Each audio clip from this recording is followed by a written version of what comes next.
चलिए the mastermind class का स्वागत है। फिर से आते हैं अब सेकेंड नंबर के वीडियो पे। पहले जो वीडियो बनाए थे उनमें से कुछ बचा हुआ वीडियो अब बता रहे हैं, मतलब जो भी क्वेश्चन है कराएंगे। आज इनको फाइनल कर देंगे और डिविजिबिलिटी रूल तक कोशिश करेंगे कि आज समाप्त हो जाए। इसके बाद से हम सीधे आ जाएंगे क्वेश्चन पे। प्रत्येक क्वेश्चन किया जाएगा, एक एक क्वेश्चन जैसे जैसे जैसे पूछेगा वैसे वैसे कराए जाएंगे। जो जो पेपर में आएगा वैसे वैसे किया जाएगा। चलिए, तो कल हम लोगों ने पढ़ा था सह अभाज्य तक।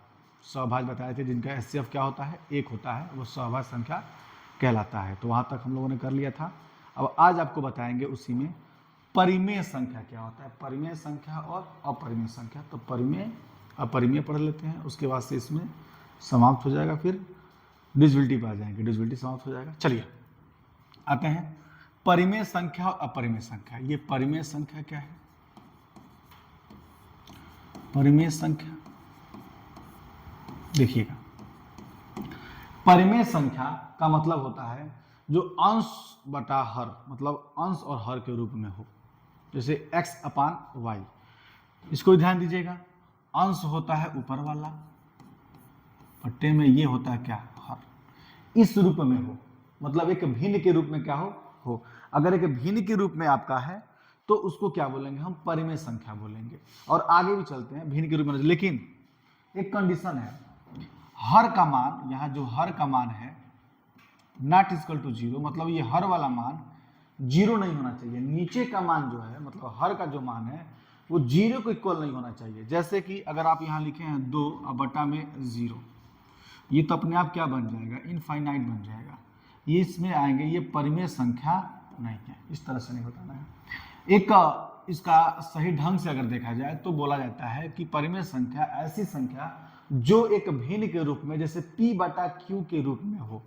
एक ऐसी संख्या जो p बटा q के रूप में हो, जहां मतलब ये देखिएगा, जहां q का मान 0 ना हो, q का मान 0 ना हो तो क्या कहलाएगा, प्राकृतिक संख्या कहलाएगा।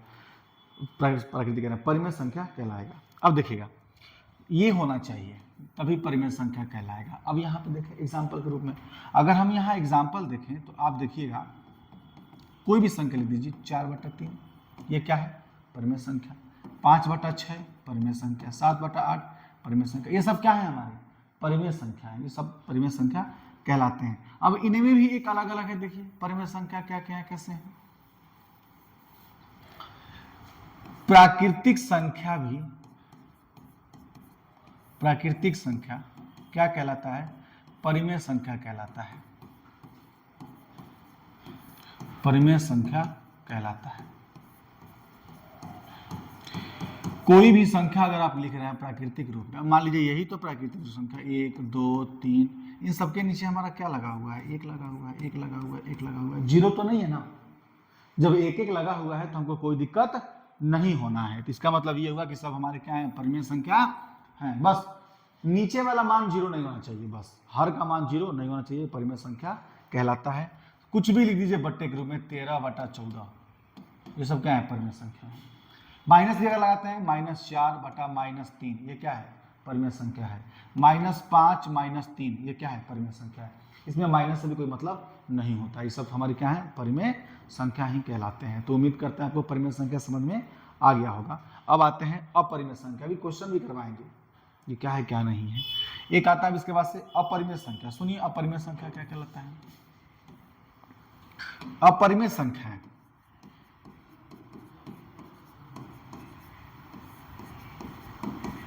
अपरिमेय संख्या ऐसी संख्या, देखिएगा, ऐसी संख्या जो करड़ी के अंदर आवे और जिसका एग्जैक्ट वैल्यू ना निकल पावे। एग्जैक्ट वैल्यू मतलब दशमलव के रूप में पूर्ण संख्या ना बन पावे। जैसे रूट के अंदर अगर हम 5 करते हैं तो आप इसका मान निकालेंगे, 2 दशमलव करके कुछ जाएगा। ऐसे √3, √7, √6, √8, लेकिन √9 नहीं होगा। √9 नहीं होगा, क्यों नहीं होगा, क्योंकि √9 का मान क्या होता है, हमारा 3 होता है। तो ये हमारा क्या कहलाएगा, परिमेय कहलाएगा।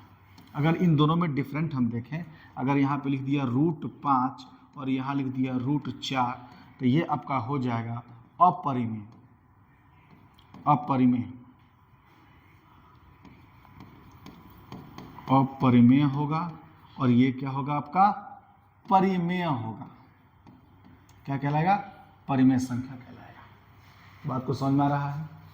ध्यान दीजिएगा, ये परिमेय हो जाएगा और ये अपरिमेय हो जाएगा। क्यों? क्योंकि इसका मान क्या होता है हमारा 2 होता है और 2 हमारा प्राकृतिक संख्या, इसके नीचे क्या है 1 है, तो ये सब क्या हो जाएगा परिमेय संख्या। अभी आप क्वेश्चन देखेंगे, एक क्वेश्चन आया था अभी बीपीएससी में, बीपीएससी का जो पेपर हुआ था टीजीटी का, उसमें एक क्वेश्चन पूछा था, लिखा था √3, √4, √5 और √6 में परिमेय संख्या बताइए, परिमेय संख्या कौन सा होगा। तो आप बताइए इसमें परिमेय संख्या कौन सा है। ऑप्शन भी दिया हुआ था यहाँ पे, ऑप्शन दे पूरा सब मान लीजिए 5 ऑप्शन आते हैं, 5 ऑप्शन दिया था, तो इसमें परिमेय संख्या का निकालेंगे तो हमारा परिमेय संख्या क्या होगा 4, √4 ही हमारा क्या होगा परिमेय संख्या कहलाएगा, परिमेय संख्या होगा। उम्मीद करते हैं कि आपको समझ में आ रहा होगा क्या कहलाएगा। अच्छा, ये परिमेय हो गया। अब इसमें एक चीज और जो अपवाद है, एक अपवाद देख लीजिए एक बार, ये 7 और 2 यहाँ 9 कर लीजिए, 8 और 1 9 यहाँ कर लीजिए, कट रहा है, 9 करना नहीं है, कट जाना चाहिए, 5 4 9 बच क्या गया हमारा 2 बच रहा है। क्या ये 2 कहीं से कट रहा है? जोड़ने पर 3 से कट जाए? कट रहा है? नहीं कट रहा है। इसका मतलब ये संख्या 3 से विभाज्य नहीं होगी। अब उम्मीद करते हैं आपको समझ में आ गया होगा एकदम अच्छे ढंग से, ठीक है। तो सेम ऐसे ही अब आते हैं किससे, 4 से वैता का नियम। अभी वीडियो थोड़ा छोटा छोटा बनाएंगे, जब क्वेश्चन पे आ जाएंगे डिविजिबिलिटी के बाद से आपको हम सीधे क्वेश्चन पे ही आएंगे, या बॉडमास रूल बता देंगे थोड़ा बहुत, उसके बाद से क्वेश्चन पे आ जाएंगे। वही काको पहले काटिए ता पीछे 2 भाग, गुणा करो धन जोड़ दो, डिको 2 घटाओ, ये होता है आपका बॉडमास रूल। इसी को हम आपको पढ़ाएंगे बदमाश रूल के नाम से, बताएंगे आपको बाद में ये क्या है क्या नहीं होता है। तो 3 से हो गया। अब आइएगा 4 से तक नियम। 4 वाला क्या कह रहा है, 4 से विभाजकता का नियम, 4 से विभाजकता का नियम। देखिए ये क्या है, जब हम 2 से देख रहे थे तो इकाई का अंक देख रहे थे, तो 2 दूना 4। जब 4 से देखेंगे तो इकाई और दहाई देखेंगे। इस चीज को याद करने का तरीका देखिएगा, 2 से देख रहे थे तो 1 0 देख रहे थे, 4 से देखेंगे तो 2 गुना है तो 2 0 देखेंगे, उसमें इकाई का अंक देख रहे थे, अब इकाई और दहाई का अंक देखेंगे। उसमें इकाई का अंक देख रहे थे कि 2 से कट रहा है, इसमें अब इकाई और दहाई का अंक देखेंगे कि 4 से कट रहा है। बात समझ में आया? सेम प्रोसेस है, बस उसको दोगुना कर दिया है, डबल पे लेके चला गया है। ऐसी संख्या है जो इकाई और दहाई का अंक 4 से कट जाए तो संख्या 4 से कट जाती है। देखिए इसमें होता क्या है, इकाई का अंक और दहाई अंक क्या हो, शून्य हो, दोनों अंक क्या हो, शून्य हो, या 4 से विभाज्य हो, मतलब 4 से क्या हो रहा हो, कट रहा हो, तो संख्या क्या हो जाएगी, 4 से विभाज्य होगी। कैसे? एग्जाम्पल के तौर पे देखिएगा, हम एग्जाम्पल लेते हैं, एग्जाम्पल से आपको अच्छे से समझ में आएगा। एग्जाम्पल क्या कह रहा है, एग्जाम्पल कह रहा है 4 6 3 5 0 0। देखिएगा इकाई और दहाई का अंक क्या है यहाँ पे 0, तो ये संख्या किससे विभाज्य हो जाएगी, संख्या 4 से विभाज्य होगी। एक और देते हैं एग्जाम्पल, यहाँ पे देखिए 6 3 8 9 1 2। देखिएगा ये क्या है हमारा 12, 4 तिहाई 12, 4 से कट रहा है तो सारी संख्या 4 से क्या हो जाएगी, विभाज्य हो गई। कुछ भी संख्या ऐसा ले लीजिए, बस इकाई और दहाई को ध्यान देना है। इकाई दहाई का अंक 0 हो जाए या फिर इकाई दहाई का अंक 4 से विभाज्य हो जाए तो संख्या 4 से क्या होती है, विभाज्य होती है। एग्जाम्पल के तौर पे आप ये देख लीजिएगा, ठीक है। अब इसके बाद से चलते हैं आपका 5 से विभाजकता का नियम। 5 से विभाजकता का नियम ये क्या कहता है, इसमें सिर्फ इकाई का अंक 0 और क्या हो 5 हो, वही संख्या 5 से विभाज्य होगी। इकाई का अंक क्या होना चाहिए, इकाई अंक क्या हो, इकाई अंक 0 या क्या हो 5 हो, तो संख्या क्या हो जाएगी 5 से विभाज्य हो जाएगी। सिर्फ 0 होना चाहिए और क्या होना चाहिए 5 होना चाहिए। देखिए 3, 7, 8, 9, 5। यहाँ इकाई का अंक क्या है हमारा 5, तो संख्या किससे विभाज्य होगा? 5 से विभाज्य होगा। यहाँ देखिएगा 6, 4, 3, 2, 0, ये किससे विभाज्य होगा? ये भी क्या 5 से विभाज्य है? हाँ 5 से विभाज्य है। हम ये देखेंगे 5 से विभाज्य है। अब ये ऑप्शन नहीं किससे किससे विभाज्य होगा, तो चेक करना पड़ेगा किससे किससे विभाज्य होगा। लेकिन इस समय देखा जाए तो हाँ ये संख्या 5 से क्या हो जाएगा? विभाज्य हो जाएगा। तो इकाई का अंक 0 हो या 5 हो तो वो संख्या क्या होती है? 5 से विभाज्य होती है। ठीक है, अब आइएगा आगे। इसके बाद से आते हैं 6 से विभाज्यता का नियम। 6 से विभाजकता का नियम। आज डिविजिबिलिटी रूल समाप्त करें, कल से सीधे क्वेश्चन पे आए। लगभग 20-30 क्वेश्चन कराया जाएगा लगातार। अच्छे अच्छे क्वेश्चन कराए जाएंगे जो आपके एसएससी जीडी और आगे जो भी वैकेंसी आ रहा है वनडे एग्जाम के लिए आपके लिए बेनिफिशियल रहेगा, बहुत लाभकारी रहेगा। चलिए, अब ऐसी संख्या जो 2 से भी कट रहा हो और किससे कट रहा हो? 3 से भी। तो जब 2 और 3 से कटे तो किससे कट जाएगा? 6 से भी कट जाएगा। अभी आपको बताएंगे उनके, अगर बड़ी 8 से कोई संख्या कट रही है तो 4 और 2 से भी कट जाएगी। अभी सब कुछ बताएंगे, यहाँ बता करके ही जाएंगे आपको। तो 6 का क्या होता है? ऐसी संख्या जो 2 से भी कट जाए और 3 से भी कट जाए तो संख्या किससे भी आ जाती है? 6 से। जैसे 6, 2, 1, 2, कितना हो जाएगा? 3, 6, 2, 8 और 1, 0। इसको पता करें ये किससे कटेगा। पहला चीज चेक करेंगे 2 से कटेगा नहीं कटेगा, तो इकाई का 0 तो पक्का 2 से कटेगा। हाँ तो ये 2 से विभाज्य है। अब 3 से देखेंगे तो 2 और 1 3, 2 और 1 3, ये 3 दूना 6, 0 से कोई मतलब है नहीं। ये पूरा पूरा कट जा रहा है, इसका मतलब ये किससे कट गया? 3 से भी। आज जब 2 से भी कट गया और 3 से भी कट गया तो संख्या किससे कट गया? 6 से भी कट गया। बताए थे ना, जो संख्या 2 से भी कट जाए, 2 डिविजिबिलिटी पढ़ा चुके हैं, 3 से कट जाए तो वो सारी संख्याएं वो 6 से भी कट जाएगा। जो 6 से कटेगा वो अपने आप 2 और 3 से कटेगा। ठीक है, आगे बढ़ते हैं। 6 हो गया। अब आते हैं 7 से विभाज्यता का नियम। 7 से विभाजकता का नियम। इसमें 7 वाले में 2 तरीका होता है करने का। जब बड़ी संख्या आता है तो अंत के 3 संख्याओं को ला करके बगल वाली संख्या में घटाते जाते हैं। एक तो वो तरीका है, लेकिन उससे अच्छा क्या है, आपको करना क्या है, कोई संख्या दे दिया, इसे पता करना है 343 क्या वो 7 से विभाज्य है? तो कुछ नहीं करना है, इकाई वाले अंक में 2 का गुणा करके जस्ट बगल में घटा देते हैं। अगर इकाई के संख्या में 2 का गुणा करेंगे तो 3 गुना कितना हो जाएगा? 6। अब 34 में से 6 को घटा दीजिए तो हमारे 14 में से 6 गया 8 हो जाएगा और कितना हो जाएगा? 2। अब इस 28 को चेक करेंगे क्या 7 से कटता है? हाँ, 7 चौका 28 कटता है तो 343 भी क्या होगा? 7 से कट जाएगा। थोड़ा बड़ा लेके देखते हैं, थोड़ा सा बड़ा और चलते हैं। जैसे कि 17,356, इसको चेक करते हैं क्या ये विभाज्य है कि नहीं है। जब इसको चेक करेंगे तो सबसे पहले किसका गुणा करेंगे? 2 का गुणा करेंगे। 6 दूना 12, 12 बगल में माइनस कर दीजिए। 5 में से 2 गया 3, 3 में से 1 गया कितना हो जाएगा? 2, ऐसे 17 उतर जाएगा। ठीक है, अब इतना बड़ा तो हम जान ही नहीं पा रहे हैं, क्या करेंगे? तो अभी सेम प्रोसेस करते रहेंगे। अब इसमें गुणा करेंगे, 3 दूना 6, अब माइनस का 6 यहाँ कर देंगे। 12 में से 6 गया 6, ये हासिल दिया था तो कितना हो जाएगा? 6 हो जाएगा। यहाँ 166 हो गया। अब फिर चेक करेंगे बगल में क्या, एक और 2 से गुणा कर दे, 6 दूना 12, अब माइनस का 12 करेंगे, माइनस का 12 कर लीजिए, कितना आ गया हमारे पास? 4 आ गया। अब बताइए क्या 4 हमारा 7 से कटता है?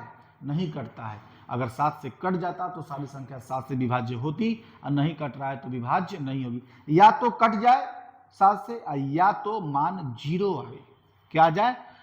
घटाने पर क्या आ जाए? 0 आ जाए, तो वो संख्या क्या होती है? 7 से विभाज्य होती हैं। उम्मीद करते हैं कि सारे, मतलब अभी तक जितना आप पढ़ रहे हैं उस डिविजिबिलिटी में, उसमें डिविजिबिलिटी का मेन रोल जो आपका है, जो पूछता है सच में देखिएगा, आपसे पूछता है 72 से, तो आपको पता होना चाहिए इसका फैक्टर 9 और 8, तो 9 की डिविजिबिलिटी और 8 की डिविजिबिलिटी आपको होना चाहिए।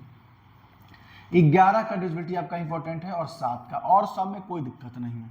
8, 9, 11 ये डिविजिबिलिटी आपको आना चाहिए, क्योंकि ये क्वेश्चन डायरेक्ट ही पूछ देता है 9 और 8 का। 72 ये तो बहुत बार पूछा है। अगर ये संख्या, कोई संख्या दिया गया, अगर 72 से विभाज्य है तो बताइए x और y की जगह पर क्या आएगा? एक जगह गैप करके x दे देगा और एक जगह y दे देगा। तो दोनों को बताना पड़ेगा कैसे करना। तो जब आपको डिविजिबिलिटी आएगा तभी आप बता पाएंगे कि हाँ कौन एक्सेस है, x का मान क्या होगा और y का मान क्या होगा। इसमें मिनिमम भी आता है और मैक्सिमम भी पूछता है, तो आपको सब बताएंगे। कैसे धीरे धीरे करके सब आपको पढ़ाते रहते हैं, आप इस पर ध्यान दीजिए बस। ये था आपका 7 से। अब आते हैं सीधे डिविजिबिलिटी ऑफ रूल, किससे? 8 से।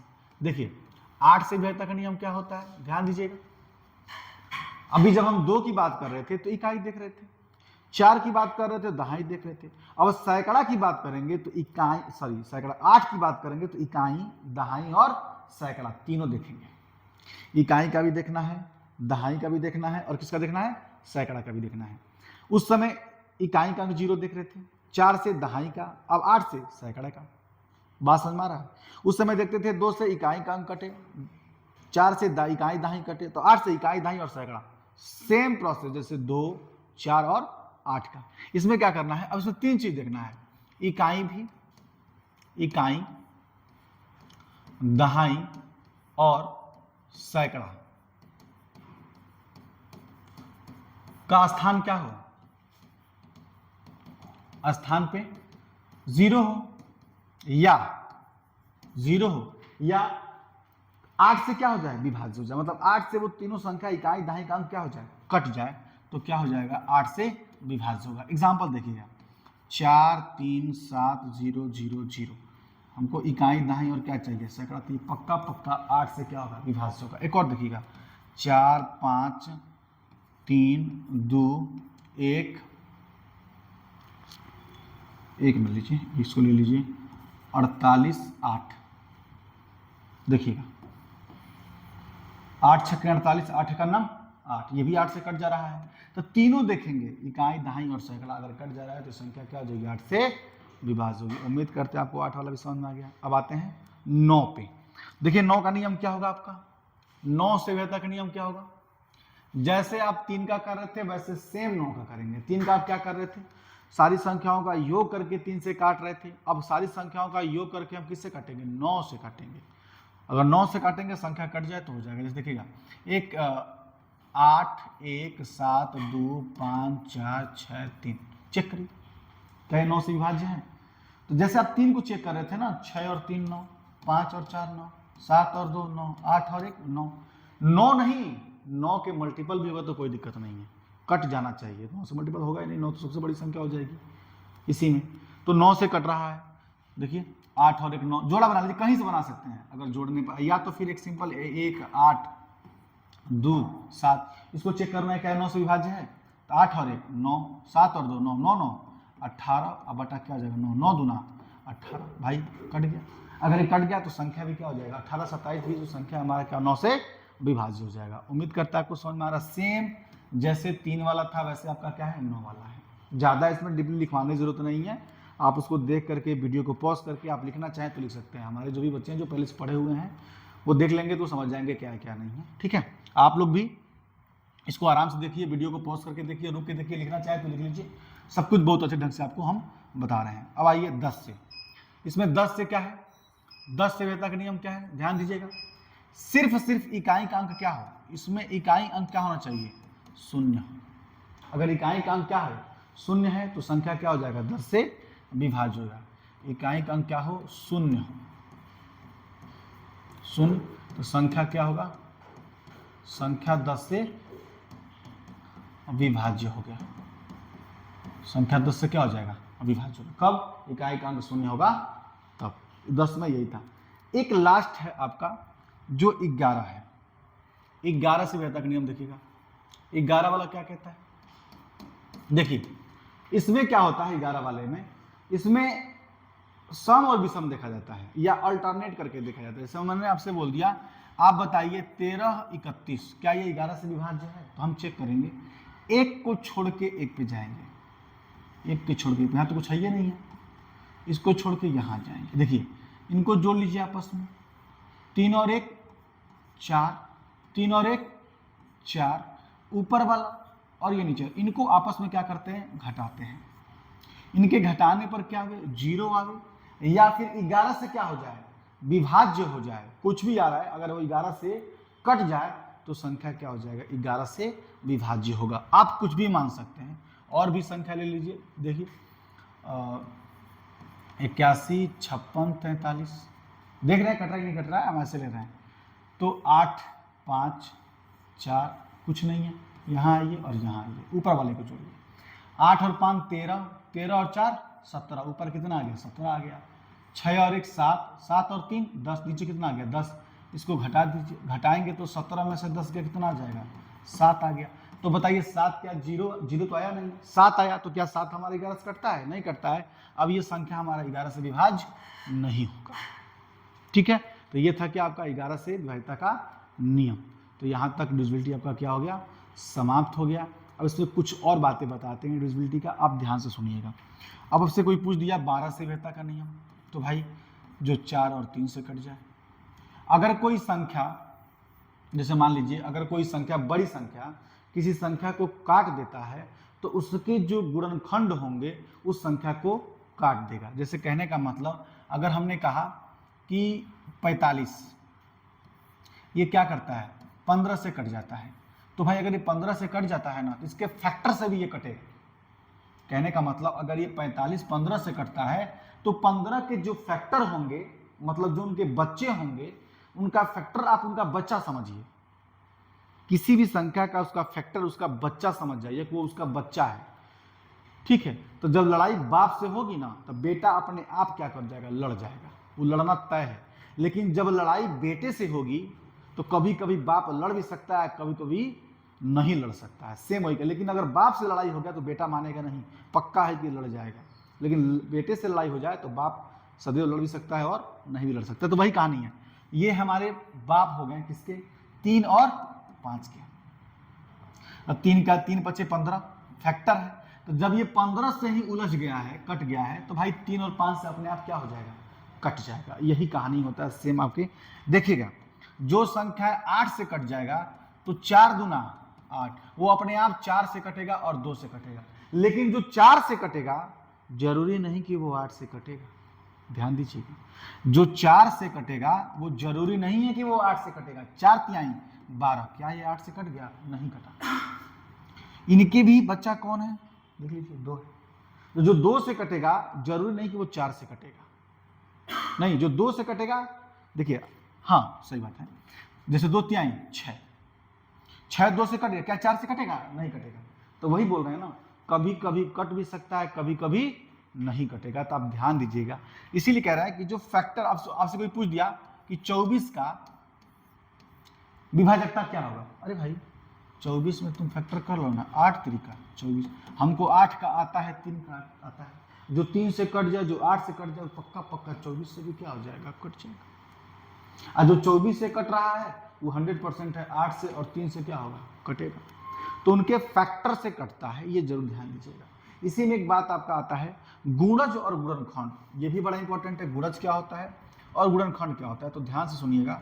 एक तरफ है गुणज, गुणज, और एक तरफ आपका क्या है, गुणनखंड। गुणनखंड देखिए दोनों में क्या है, ये गुणज है और एक गुणनखंड है। गुणज का मतलब होता है पहाड़ा। जैसे 3 का गुणज, तो 3 का नाम 3, 3 दूना 6, 3 त्रिका 9, चलते जाइए, ये सब क्या है, गुणज है। गुणज का मतलब होता है पहाड़ा, पहाड़ा। जैसे 3 का गुणज क्या होगा, 6 9, ऐसे चलते रहेंगे इनफाइनाइट तक। लेकिन गुणनखंड क्या होता है, आपसे पूछ दिया 9 का गुणनखंड क्या होगा, तो 9 का गुणनखंड होगा 3 गुणा 3, 3 त्रिका 9। इन्हीं को खंड में करना में है गुणनखंड, उनके गुणन करके खंड खंड कर देना गुणनखंड। गुणज मतलब आगे गुणा करते हुए जाना, वो क्या कहलाता है, गुणज। तो ये दोनों बड़ा इंपॉर्टेंट है, गुणज और गुणनखंड। ये सीटेट में भी आता है आपके, गुणज और गुणनखंड। तो यहाँ तक आपका ये भी समाप्त हो गया, गुणज और गुणनखंड भी समाप्त हो गया, डिविजिबिलिटी भी समाप्त हो गया, उनके बीच में कैसे कैसे क्वेश्चन पूछेंगे वो भी समाप्त हो गया। तो यहाँ तक अभी रखते हैं डिविजिबिलिटी रूल तक। अब इसके बाद से आगे वीडियो बनाया जाएगा। अब अगला जो आपको वीडियो बनाएंगे वो सब सारे क्वेश्चन जो पेपर से रिलेटेड, अब इन सब का यूज वहाँ किया जाएगा। क्वेश्चन दे देता है, जैसे इसी में आपको कराए थे, दे दिया 7 2 3 5 स्टार 4, बताइए ये बोल दिया 3 से विभाज्य है,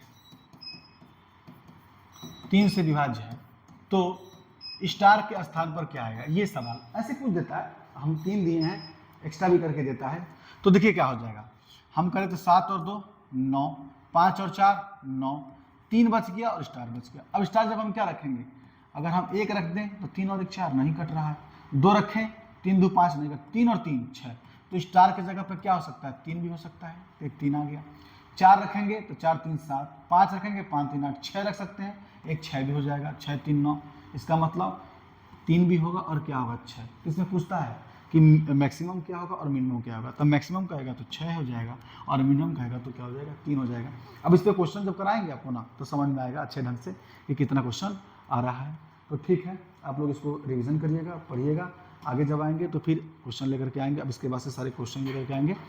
धन्यवाद। लास्ट